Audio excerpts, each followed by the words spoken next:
खरं आहे बहिणी म्हण तुम्ही कामधंदाने बाया शेतीत मला बड्या गोष्टी मान्य शेत पण समजा तुम्ही समजा वावर मग यात मका तोडणं आहे बुवा मका काय तोंडे काय तोडतस आपण कशानं मग हातानच ना काम हाताला आहे तोंडाला काय काम आहे महाराजांनी प्रमाण घेतलं आमच्या संतांचं प्रमाण आहे कामात तर काम काही म्हणा राम राम काम करा ना संसार करू नका असं म्हणत नाही संत संसार करून परमार्थ करायला सांगतात हो पण तरी काही लोकांच्या डोळ्यात अजून घाणच आहे अजूनही लोकांचे डोळे साफसुथरे होत नाही या खरं आपण आलोय ज्या कामासाठी ते विसरलोय मला उदाहरण म्हणून सांगायला आवडेल एका बाईने नवऱ्याकडे हट्ट धरला नवऱ्याला म्हणते कावदानी रोज तुम्हीच जाता बाजाराला रोज तुम्हीच जाता बाजाराला म्हणले असं करा ना आजच्या दिवशी मी जाते म्हणले बाजाराला नवरा म्हणतो बाजार करणं एवढं सोपं नाही या बाई म्हणे का बरं तुम्ही बाजार करू शकता मी नाही करू शकस का एकाच बाई डोकावर निराश ऐकस काय नाही तेवढं बरं या को येस गाव माताच्या बाया नाहीत बिचाऱ्या कारण मी जडे कीर्तन करत तडे ना काहीच सांगत नाही बहिणीहून पटत होता ना सांगत काही बायांचा स्वभाव असतो अजिबात ऐकत नाही बरोबर आहे का नाही काही मनापेक्षा 95% फक्त येस गाव ना परिसर सोडीश नाही आट्यानं सांगितलं कोण बरेल घरमा दाती घालली आपली 95% रक्कम आटकेल शाट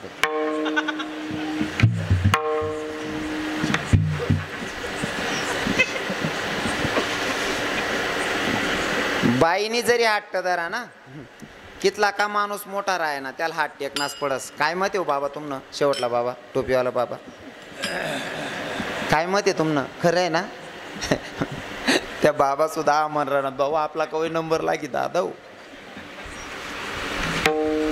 माणसाला बाईच्या पुढे हात टेकावाच लागतो कारण हे 3 लोक असे आहेत की यांच्या समोर भाऊसाहेब बाबा संतोष बाबा हात टेकावाच लागतो पहिले तर बाल हाट स्त्री हाट आणि जोग हाट या 3 लोकांनी समोर कितला बी माणूस स्त्री का असू द्या त्याला हात टेकनाच पडस काय मत आहे तुमनं काय मत आहे तुमनं काय मत आहे बापरे तुम्ही असा गुंगाई का बघ्या नेमका तुम्हाला लग्न होई जायचं का मी साधूस मा कीर्तन कराय नको असं त्या असा देखी राहणार त्याच्या लगीन समजत नाही असं देखी राहणार त्या मनकडे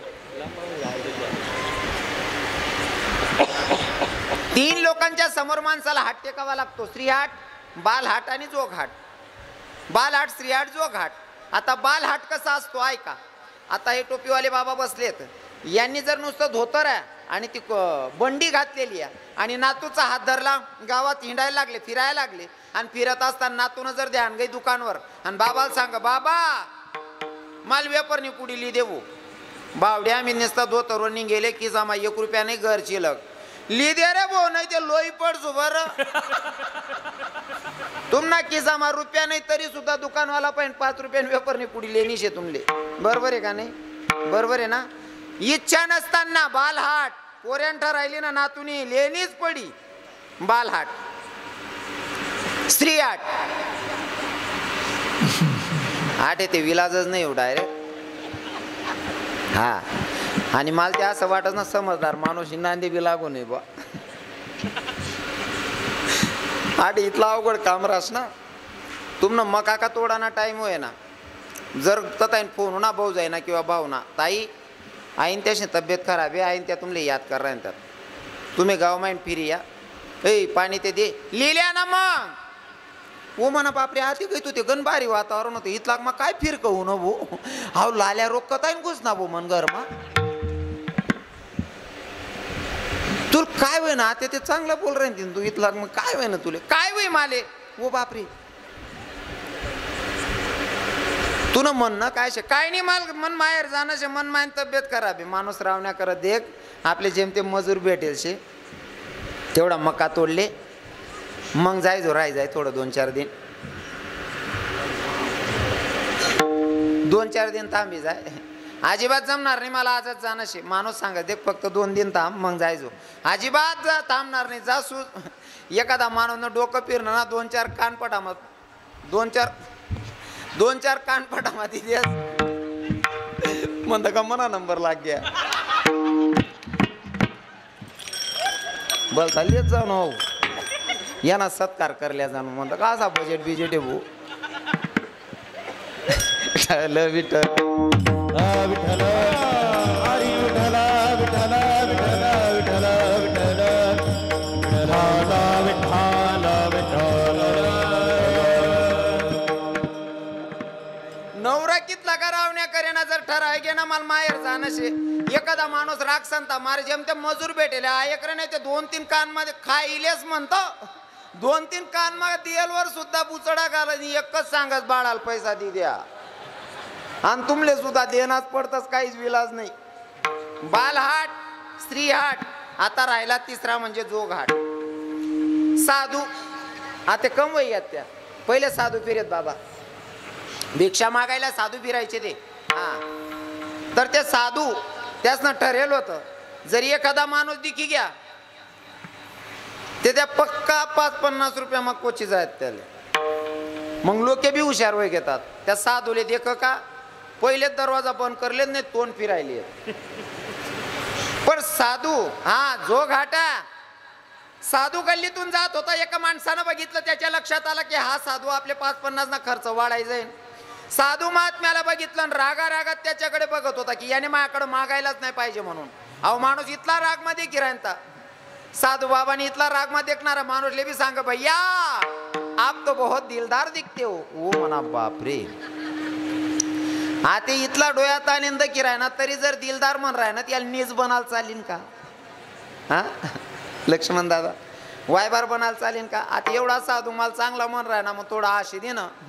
साधू विपटी घ्या त्या अटक ना आपला जाया माव. साधू महात्म्यानं सुरुवात केली भैया आप तो बहुत दिलदार दिखते हो आप बहुत दिल खुलास दिखते हो पर भैया तुझे तेरे ही लोग फसाते. हा ओ बाबा खरंय ओ भाई आम नाजूजी नीच येत हो बाबा. हो आणि लोकेशनी मानसिकता अशी आहे ना दुसरा ना वावर मका आपला बांधरा आहे ना तरी आपल्या असं वाटत या ना मना वावर मा शेबू म्हणजे स्वतःना नजरमानी घाण स्वतःला दिखतच नाही. आता सध्या मानसिकता अशी वेळ जाय ना स्वतःने चुकणे शोधतच लोके दुसरा कुठे चुकाय राय ना ते देखतच. बरोबर आहे ना बरोबर आहे ना. स्वतःना पोऱ्या जर पिऊन ना तरी आई माय सांग नाही वो माय मन बावड्या का दारुड्या का या मरी जायचोच नाही पाजी दिनी वय द्याले जबरदस्ती वो म्हणा बापरे. आणि दुसरा ना निस्ता बियर बारवर मित्रच माका बटेल सापडे ना माय हो तुझी बेवडा आहे हो माय तटेच बटेल राहतो. हा म्हणजे यालेच म्हणतस घर न उघडणी तुमने मणिपुऱ्या पाठ राहते ना बहिणीवर मन देत जाऊ बशी बशी. मानसिकता चेंज केली पाहिजे हो. हा या विषयावर मला बोलायला खूप आवडतं पण माझा विषय पांगल. आता साधू महात्म्यानं सांगितलं भैया आप तो बहुत दिलदार दिखते हो पर आपके ही लोग आपको फसाते हैं. आणि त्या माणूसले पटी जास खरंय भो. आणि प्रत्येक माणूसले असं वाटस की मला कोणतरी फसाड राय ना भो मला कोणतरी लुटी राय ना. तो दुसराच नाही का मुंड्या मोड्या ना तरी याला त्याला असं वाटस का मालेच लुटी राहणार लोके. बरोबर आहे की नाही. स्वतःला कधी वाटस का मी नीचे असं हा कितला का नीच राहत ना तरी सुद्धा म्हणत नाही मी नीचे असं एकला पण मग वाटच बा मी नीच जे असं.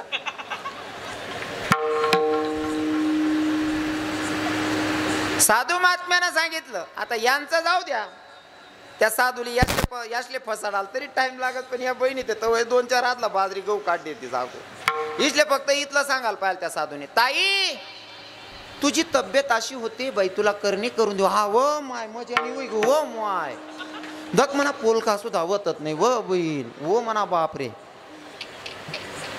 होताय तू 3 पुढच्या मोठ टाक्यात ना बहीण. नुसतं सांगायला पाहिजे साधूनी फक्त हो फक्त सांगायला पाहिजे महाराज. आणि त्याने सांगानी पद्धत बी अशी राहत ताई तुझ्या पायाची माती उचलली तुझे केस कापलेल्या आणि तुझ्या साडीचा पदर कापलेला आहे. मग ती साडी ना पदर उंदीरने का काय हा व माय मांगला वटावर टाकेल होती तिनेच करव होती ना बरं नको सत्यानाश होई जाऊ तिला इथला बारी पटाडतस त्या. तो साधू ज्या साधूला चहा सुद्धा पाजायचा कंटाळा येत होता माणसाला त्या साधूला सांगितलं बाबा या ना वरती बसा ना. साधू महात्मा वरती बसले आणि सांगायला सुरुवात केली भैया पूरा येसगांव घूम के आया पर किसी के घर की चाय नहीं पी पर तू बहुत दिलदार दिख रहा है बेटा तेरे घर की चाय पीने का मन कर रहा है चाय पिलाएगा बेटा. आता माणूसला असं वाटस अहो आपले इथलं चांगलं मन राहीन ता एक कप चहा मा कुठे मरी जाव बाईल सांगा जाऊ चहा दे चहा ठेवा चालू तिथला मग साधू बाबा शुरू हो जात भैया हम सब साधु लोग हैं ना नर्मदा परिक्रमा लगा रहे हैं अगर तुझे कुछ दान करना है तो साधु लोगों को भोजन करवा दे आता माणूस असा विचार करत साधूले भोजन दे नाही वो भोजन बी काय आता मग देवाय जाईन कारण आपण शेतकरी लोक बजेट असा काढतस साधू जेवण नव्हती उजवे घेत 50 साधू होतीन 2-4 हातला गहू दही टाकसूत घरनी तोरणी दाय वरणले दाय देवाय जाईन मोदी साहेबच ना उपकार आहेत तांदूळ देवाय जाते हा तांदूळ उन्हात का माले ते इतकं काय काय सांगून काय काय राहू देऊ असं वस कारण पहिले ना तांदूळच नाही इतका तुटवडा होता ना खावाल भेटत नाही कोण पाहुणा आहेत ना पाहुणचार आहे तांदूळ ना खिचडी ना पाहुणचार आहे पहिले आते आणि पाहुणचार जर राहे पाहुणाच ना सांगे घर म्हणा कोणीतरी एकच सदस्य जेवाल बसाडेत का बर बटा जर बशी घेत नाही खिचडी जर खुटी घेते पाहुणाच ना समोर इज्जत जावा न होई जाईन बा म्हणजे इतका तुटवडा होता तांदूळच ना आते कस काय वातावरण आहे बहिणीसो आते तांदूळच ना इथला नेतात पीठ जायला ना संध्याकाळले कुकरनी शिट्टी वाजनी रे वाजनी असा जीव करस ना पंगरा रे भू पडा रे वो काका अरे आई मायने आज बी खिचडी दडकाय रे वो म्हणा बाप इथला नेतात पीठ टाकेले खिचडीना मग माणसाला वाटतं घरात तांदूळ देऊन टाकू गव्हाचं पीठ आहे गहू देऊन टाकू आणि डाळ आहे शेतकरीत म्हणल्यावर डाळ देऊ मग बाबाला सांगतो बाबा काय देणं पडीन बाबांना मागणं बी आल का नाही ना मग बाबा सांगत बेटा कुछ नहीं हम साधु लोगों का भोजन है तू एक काम कर गावरान तूपनं एक डबली दे वो काका अरे गावरान तूपनं डबा अजून मन बापनी मालदा काढा नाही रे वो आहे बा तू अख्खं डबं माग राय ना त्या साधूला बी माहिती आहे देवावणी असं पण आई मागानी पद्धतच रास साधू महात्म्याला सांगितलं बाबा एवढे पैसे नाही तो माझ्याकडे मग कोई बात नाही बेटा जो दिल से देना है वो दे दे मग साधू शेवटी सांगतो कोई बात नाही बेटा एक काम कर तुझे जो खुशी से देना है वो कागज में लिपट केला मग आपण घर माझा आता नवरा बायको दोन्ही सल्ला करतात साधू इबटेले आपले दोन्ही लिहिलं चांगलं सांग राय ना मग त्याला खाली कस काय दाडा ना मग दोन्ही मिसनी सल्ला करीन 21 ना कागद मा भरतस पॉकेट कागद 21 रुपयाना कागद भरतस आणि साधूना हातमा देतो तो साधूला मी माहिती आहे पहिला मा 51 पुढे कुदावत नाही असं तो पहले सांग देत भैया अरे 11 साधुओं को भोजन देना है भैया इतने में कुछ होने वाला नहीं है साधू इतला हुशार रस्त्यानं कमंडलू माहीन एक रुद्राक्ष काढस 21 रुपया काढस नाही तो आपला हात माठी देस आपल्या अशी लाज वाटत मी ते 21 भरेल नाही साधूनी 21 दिनात आता याला आईस कस काय देऊ तो कागद आपण लेतन त्यामा कमीत कमी 101 रुपया भरतस कितला ज्या साधूले च्या पाजाने बी हिंमत वैरांती नाही ज्याले च्याले सुद्धा उभं करानी इच्छा होती नाही तो साधू आपला पण 100 रुपया लई घ्या का नाही आणि लईत जास बालहाट श्रीहाट आणि जोगहाट या 3 लोकांच्या समोर माणसाला हात टेकावाच लागतो म्हणून बाईचा हट्ट होता नवऱ्याकडे तुम्ही बाजाराला जाता मी नाही जाऊ शकत का नवरा म्हणे बाजार करणं एवढं सोपं नाही बाई म्हणे ए मला छानपणाशी काढ नका मी बरोबर करसू नवरा म्हणे पाय सकाळी मालेगावचा बाजार आहे बाजाराला जाय मी शेतात राहीन बाजार करून आल्याच्या नंतर स्वयंपाक कर डब्बा बांधाना शेतात ये म्हणले आता बाईनं सकाळी उठली आंघोळ वगैरे केली 100 रुपये घेतले कपाटातून 100 रुपये घेतले आता जर का मालेगाव बाजाराला जायचं असेल तर इथून बाईचं भाडं किती हो गाडीचं भाडं कितलं लागस मालेगावनं 20 का 30 30 बाई गाडीत बसली 100 रुपये होते 100 रुपयामधनं बाईनं 30 रुपये भाडं खर्च केलं बाईकडे राहिले किती 30 सरी घ्यात कितला राहणार पटपट सांगा रे तुम्ही बिकानीच तर खिचडी माझी तर हो काकावन 70 हा एक दाव सांगा इथलं बद बी नका सांगा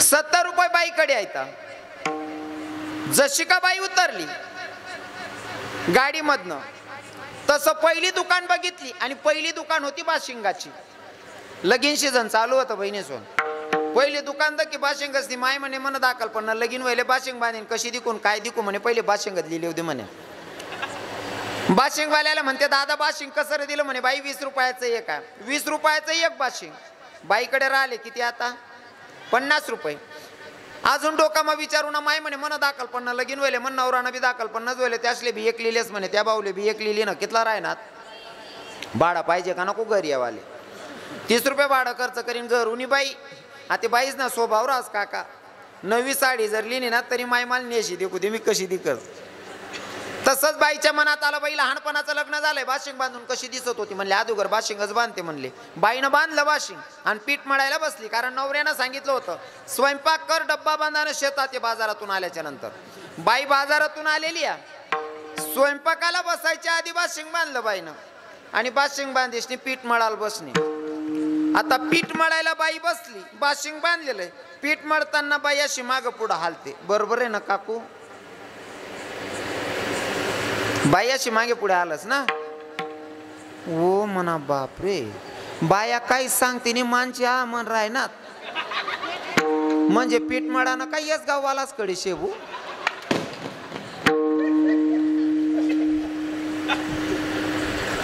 बाई पीठ मळत होती आणि पीठ मळत असताना अशी मागं पुढं हालत होती मागं पुढं हालत होती त्या बाशिंगाच्या कड्या जरा जोरात हालत होत्या बाशिंगाच्या कडे हालत होत्या आणि बाईच्या लक्षात आलं माय हो मी काय मजेंदी की राहिनो त्या बाशिंगना कड्या आल्या ती मन खुश होय माय हो मी काय मजेंदी की राहिनो माय हो मी काय मजेंदी की राहिनो माय हो मी काय मजेंदी की राहिनो तथा तो वावर मा मन बायको बाजार करीन येईन डब्बा बांधलीन बुवा 12 वाजी घ्या ती 1 वाजी घ्या 2 वाजी घ्या तो मनमा विचार करा ना वो मना बापरे कधी बायकोली एकटी सोडेल नाही पहिली दाव बाजारले गई आणि तुमले सांगू का माणूस ना दुश्मन विचार करत नाही एवढं मन विचार करस बरं तो मनमा विचार करे अजून बायकोली एकली सोडेल होते नाही वो एकली गई बाजार मा न जाणो ऐका एखादा गाडीन चाक ना काल सापडीन मरी गई बो ॲक्सिडेंट मा तो गाई उन्हा वावर माहीन गाई वावर माहीन उन्हा चौकमाच घर होतं याने चौकमाई उभं राहिनी घर मा डुकीन दक बापरे म्हणे आपला घर मा नवीनच दांगडं चालू आहे आई बहिणीनं चालू होतं माय वो मी काय मजा दिकी राहिनो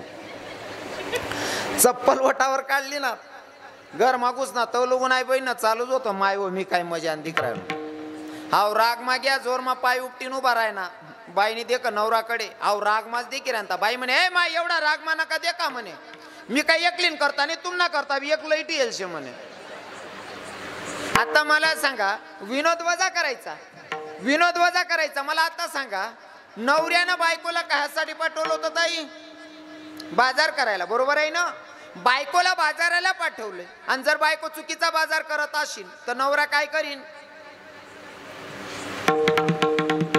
हा तुम्ही असा गुंगाई का बजातस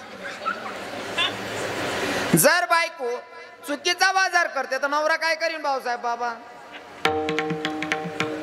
हा बायकोच्या कानाखाली वाजवायला हायगाई करणार बरोबर आहे ना हा पण कानाखाली वाजवायची हायगाई करणार नाही आई फक्त म्हातारासाठी चालेन भाऊ आते ना पोरेस ना काही दकावणे रे काका पहिला म्हातारास ना असं होतं ना कटबन कुटी टाकेत म्हातारीसले तरी सुद्धा तिसले आको रातले तोच दाख राह त्याला पहिले खावाल देणं पडी बहीण नाही ते आको कुमचाडीन हाते लगीन व्हा नंतर 6 महिना बॅग काली करत नाही का बर दक्षू सारा कार पटन ते रासू जास्त टन जर करीत सांग दिसो ए काढतून खिचडी लय मन बोगणं चालणार घर पहिलं काहीच राही नाही आते ह्याव मारामारी लगुना विषयच नाही राहायचे ह्याव हरी विठ्ठल विठ्ठल विठ्ठल विठ्ठल विठ्ठल हरी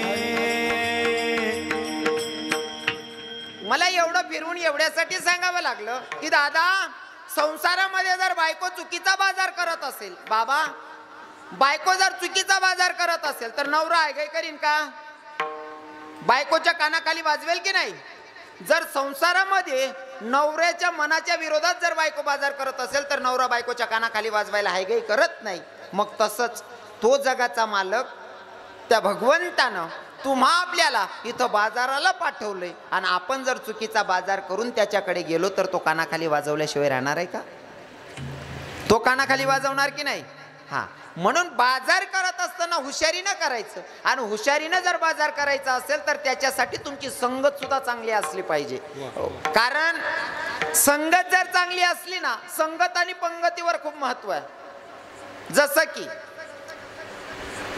पंगत जर चुकली ना तुमची पंगत ए पुरा ए गब्बस अरे शांतता लागू देणार आहे. अरे काय किडा पाडणार अरे राव देणार चौकू देणार मालबी रे तुम्हाला परसा दे काही यस गावनी ग्रामपंचायत इकिन निघ जाऊ रे.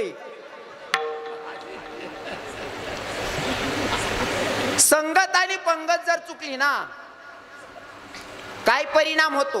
पंगत जर चुकली ना तर एक वेळचं जेवण जातं.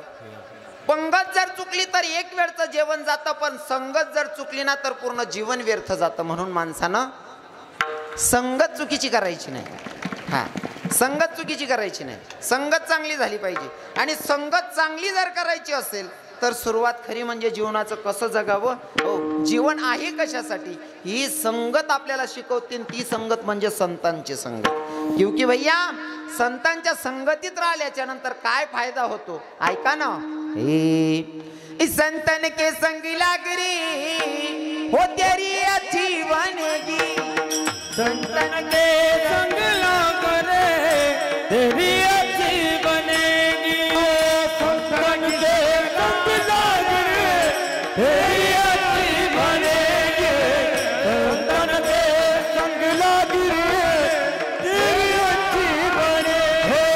अच्छी बनेगी तेरी बिगड़ी बनेगी. अच्छी बनेगी बिगड़ी बनेगी. अच्छी बनेगी तेरी बिगड़ी बनेगी. अच्छी बनेगी बिगड़ी बनेगी. संतन के संग लग रे तेरी अच्छी बनेगी. संतन के संग लग रे तेरी अच्छी बनेगी. संतन के संग लग रे तेरी अच्छी बनेगी. संतन के संग लग रे तेरी अच्छी बनेगी.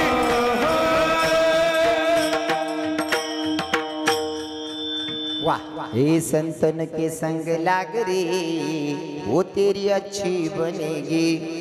ध्रुव जी की बन गई प्रहलाद जी की बन गई. ध्रुव जी की बन गई प्रहलाद जी की बन गई. जाग सके तो अब तो जाग रे वो तेरी अच्छी बनेगी. संतन के संग लाग रे तेरी अच्छी बनेगी. संगत जर चांगली लाभली ना तर जगावं कसं हे आपल्याला शिकायला भेटतं. आणि संगत चांगली भेटल्याच्या नंतर संतांची संगत जर भेटली तर आमचे संत सांगतात ना हे संत संगतीचे काय सांगू सुख. संत संगतीचे काय सांगू सुख. हो संत संगतीचे काय सांगू सुख. संत संगतीचे काय सांगू सुख. संत संगतीचे काय सांगू.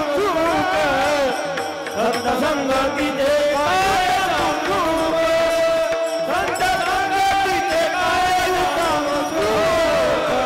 संत संगतीचे काय सांगू. अपना हरि के नहीं देते. अपना हरि के नहीं देते. साधु तोर जाना साधु तोर जाना. साधु तोर जाना साधु तोर जाना. साधु तोर जाना साधु तोर जाना. साधु साधु तोर जाना. साधु तोर जाना. साधु तोर जाना. साधु तोर जाना. साधु तोर जाना. साधु तोर जाना. तोर जाना. साधु तोर जाना. आणि संतांची संगत लाभल्याच्या नंतर काय आनंद आहे. ए साधू थोर जाना साधू थोर जाना. साधू थोर जाना साधू थोर जाना. महाराज संतांची संगत लाभल्याच्या नंतर हो संतांच्या संगतीत लाभल्याच्या नंतर जगणं काय आहे ते आपल्याला संत शिकवतात. आणि शिकवत असताना तुकोबाराय तुम्हा आपल्याला समजवत असताना एवढं भारी सांगतात ना भैया. अरे तुमचा आपला जन्म कशासाठी या तरी लोक ऐकायला तयार नाही. तरी लोक ऐकायला तयार नाही. काय झालं काय झालं का नाही ना.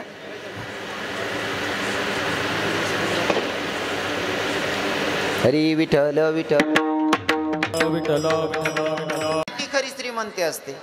शेवटचा चरणाचा भाव आहे, पण मी तुम्हाला सुरुवातीला सांगेल, कारण दादांचा परिचय देताना मला स्वाभिमान वाटतो हे सांगताना. झालं का तुमचं? झालं का माया हो? तुम्हाला आपटी घेत म्हणा सुरू करू का? आता बोलू नका. आता कोणी बोलायचं नाही. जो बडबड करीन त्याला त्यान बाजूवाला शपथ रे बो. हा, बोलू नका आता. माणूस जन्माला येतो आणि त्याने काही कर्तबदारी केली नाही, दुसऱ्यासाठी काही जगलाच नाही, त्या जगण्याला काही अर्थ नाही आहे. काही अर्थ नाही आहे त्या जगण्याला. माणसानं असं जगावं, मेल्याच्या नंतर कीर्तिरूपी उरलं पाहिजे. तुकोबारायांनी याच अभंगामध्ये शेवटच्या चरणात सांगितलं नाही का? तुका म्हणे एका मरणीची सरे उत्तमची उरे कीर्ती मागे. तुमचं धन द्रव्य काय सोबत येत नाही दादा. मागे राहणारं शिल्लक ते फक्त तुमचं वागणं. जसं की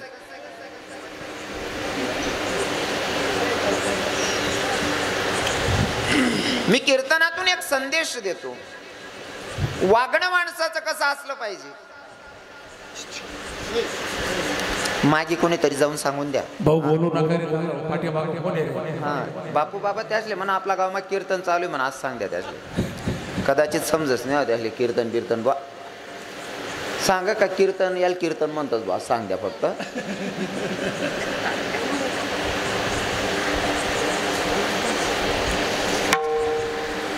कसं आहे ना, 2 तासाचं कीर्तन असतंय, त्याच्यामध्ये 15 मिनिटाची पंचपदी जाते, 5-10 मिनिटाची चाल जाते. आम्हाला 1.5 तास बोलायचं असतो. 1.5 तास माहिती जरा असा खेळा पडणार ते, मग त्या माहिती टाईम चोरायचा असतो. मग दड तुमनं बी पोट भरत नाही, दड आमनं बी पुरवत नाही.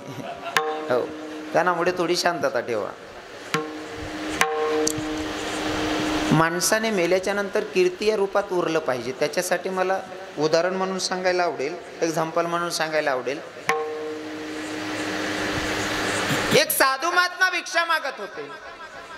साधू महात्मा भिक्षा मागत होते. भिक्षा मागत असताना ज्या गल्लीत ते प्रवेश करणार होते त्या गल्लीतून एक प्रेत जात होतं.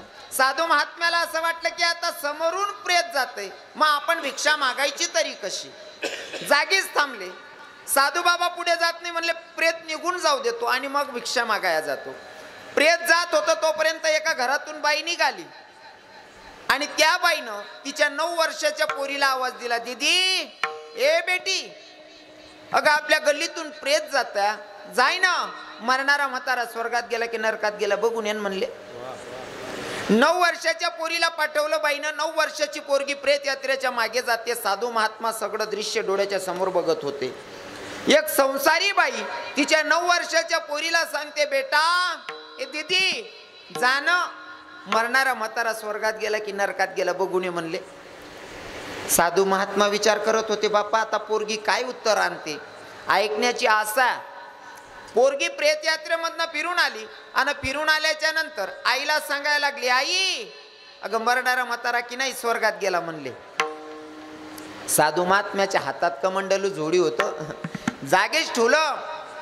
कमंडलू झोडी जागीच ठेवली आणि गेल्याच्या नंतर त्या संसारी बाईचेही पाय धरले आणि त्या 9 वर्षाच्या पोरीचेही पाय धरले आणि त्या 9 वर्षाच्या पोरीला सांगितलं, बेटा पूर्ण आयुष्य भगवंतावर खर्च केलंय ग, पूर्ण आयुष्य भगवंतावर खर्च केलंय. मला अजून कळलं नाही मरणारा व्यक्ती स्वर्गात गेला की नरकात गेला. आणि तू इथं 9 वर्षाची पोरगी, तुझी माय म्हणजे संसारी बाई तुला सांगते की बेटा मरणारा म्हातारा स्वर्गात गेला की नरकात गेला बघून ये. बाई पूर्ण आयुष्य खर्च केला, अजून मला हे ज्ञान प्राप्त झालं नाही की मरणारा व्यक्ती स्वर्गात गेला की नरकात गेला हे ओळखायची ताकद अजून माझी नाही. पण बेटा तू 9 वर्षाच्या वयात सांगते मरणारा म्हातारा स्वर्गात गेला, हे ज्ञान कुठून प्राप्त केलंस. तेव्हा त्या 9 वर्षाच्या पोरीनं सांगितलं, बाबा याच्यासाठी खूप ग्रंथ वाचायची गरज नाही, याच्यासाठी खूप मोठा गुरु करायची गरज नाही. मग माणूस मेल्याच्या नंतर त्याच्या प्रेत यात्रेच्या मागे चालायचं आणि प्रेत यात्रेच्या मागे चालत असताना जर लोक म्हणत असतील काही का असे ना भाऊ माणूस बोलता भारी होता, कोणा बी सुख दुःख मा उभा राहायचाय, समजले हो याला स्वर्गाने प्राप्तीशे. आणि जर प्रेत यात्रा मागे म्हणत स्वतः लोक बरं वै गे रे बोलता किडा पाडे रे भाऊ, अरे गरीब दुब्यानं जुडेल सुद्धा मोठ टाके रे आऊ, समजले याला नरकानेच प्राप्तीशे बा. बरोबर आहे की नाही? स्वर्ग आणि नरक इथंच आहे. तुमचं वागणं ठरवतं तुम्हाला स्वर्गाची प्राप्ती की नरकाची प्राप्ती करून घ्यायची, हे तुमचं वागणं इथं ठरवतं. म्हणून माणसानं तुका म्हणे एका मरणाची सारे उत्तम चिवरे कीर्ती मागे, नाही का? आणि जीवन असं जगायचं महाराज. पण जीवन जगत असताना जर तुम्हाला कोणीतरी चांगला व्यक्ती भेटत नाही तोपर्यंत जगायची पद्धतही आपल्याला कळत नाही. जसं चालणं शिकवते माय, बोलणं शिकवते माय, पुढे जाऊन आपल्याला शालेय शिक्षणाचे गुरु भेटतात आणि गुरु आपल्याला ज्ञान देतात आणि मग आपण शालेय शिक्षणामध्ये पुढे सरकत जातो. म्हणजे प्रत्येक गोष्टीमध्ये कोणाचा तरी सपोर्ट, कोणाचं तरी ज्ञान आपल्याला भेटल्याशिवाय आपल्याला मार्ग सापडत नाही. तसं जीवनामध्ये, आपल्या जीवनामध्ये जर सक्सेस व्हायचं असेल तर संतांची गाठभेट झाली पाहिजे. आणि संतांची जर गाठभेट झाली तर संत तुम्हा आपल्याला ना सांगतात की भैया तू जन्माला आलाय ना, जन्माला आलाय तू कशासाठी आलाय माहितीये का? नाहीतरी प्रत्येक जीव भगवंताला वचन देऊन आलाय की देवा तू मला जन्माला घालतोय ना, तू मला जन्माला घालतोय ना, मी नित्य तुझं भजन गाईन, मी नित्य तुझं नामचिंतन करेल. प्रत्येक जीव देवाला वचन देऊन आला, पण आपण दिलेल्या वचनाला मुकलो. बरोबर आहे ना? हो. बाकीना ते देव न भजन करतात नाही आठपर्यंत ठीक शे, बाकीना फक्त दिकाले माणसे सारखा राहतस. मन बोलणं समजे ना तुमले, कारण बाकीच्या गोष्टी मन असाच राहतेस, केला इशारा जाता जाता. थोडक्यात भगवंत दोन ठिकाणी गारा बनायला होता बाबा. एक माणसे बनावाना गारा भिंजेल होता आणि एककडे जनावरे बनावाना गारा भिंजेल होता. दोन्हीकडे गारा मुराय राहता. देवले अर्जन कॉल ना, देव फोनवर बोलायला लागले. तो फोन होतात तरी लोक ध्यानला ऐकी राहणार. वहीन भाऊ महाराज सांग राय ना, भगवंताला काहीतरी कामानिमित्त उठावं लागलं. एकीकडे जनावर बनवायचा गार आहे आणि एकीकडे माणसं बनवायचा गार आहे. आता काम करून भगवंत आले.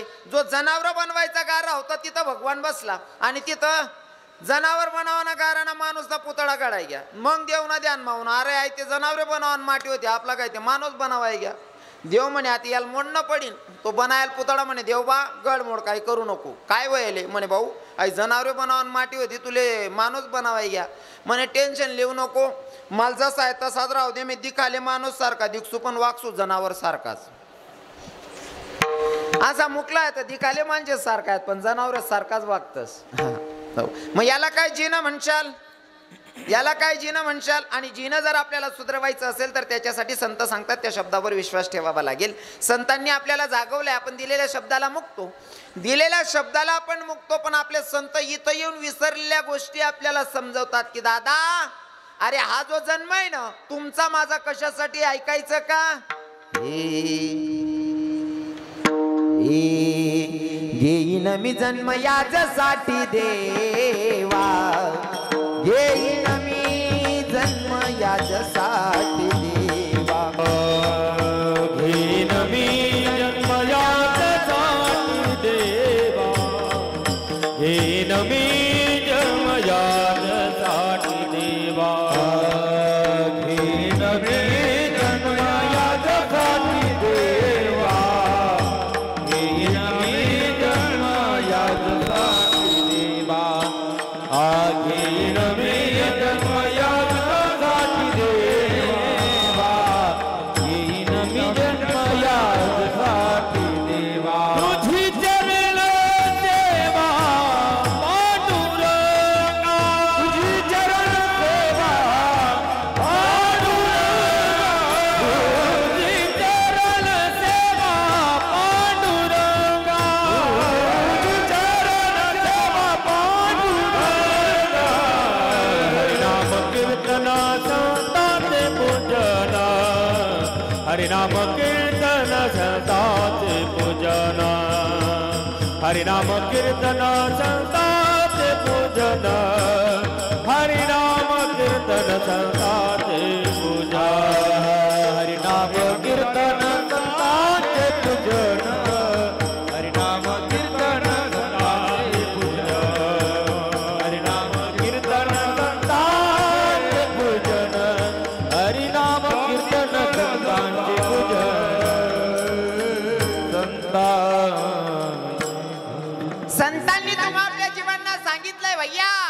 अरे आपला जो जन्म आहे ना तो भगवंताच्या नामचिंतनासाठी आहे, साधू संतांच्या सेवेसाठी आपला जन्म आहे.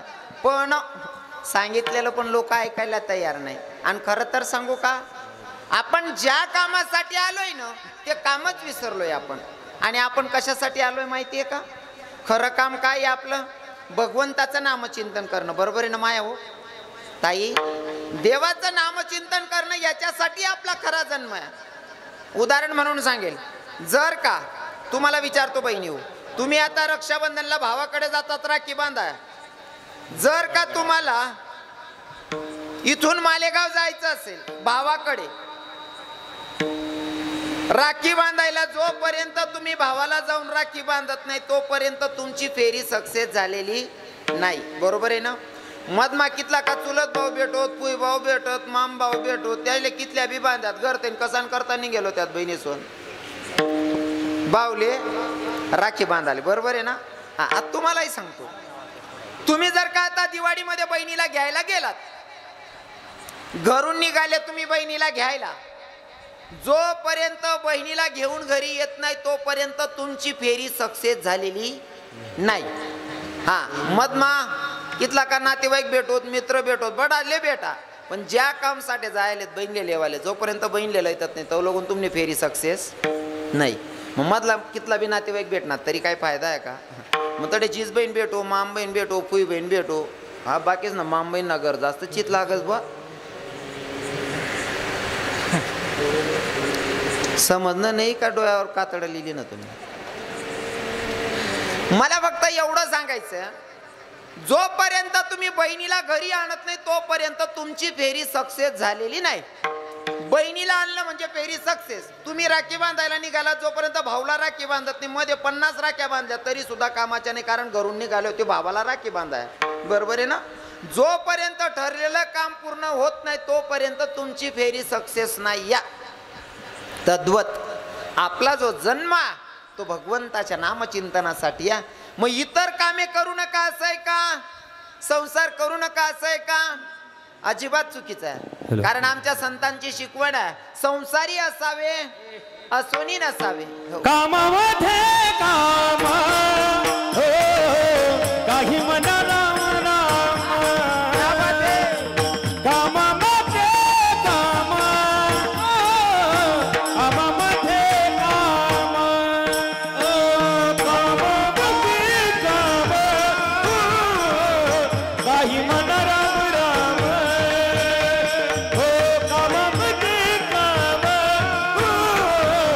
कामामध्ये काम, काही मला राम राम, काही मला राम राम, काही मला राम राम, काही मला राम राम, कामामध्ये काम, काही मला राम राम, काही मला राम राम, काही मला राम, ओ कामामध्ये काम, काही मला राम राम, ओ ताई सुख होईल दुःखाचे वा, गोड प्रमाण घेतलं आमच्या भाऊसाहेब बाबांनी. कामामध्ये काम, काही म्हणा राम राम. काही काही लोक म्हणतील महाराज बसेल बहिणीसले असं वाटत मायासले, तू रिकाम चोटे भाऊ, 2 वर्ष लागाल चालेल का? आम्ही कामधंदा नाही बाया शेती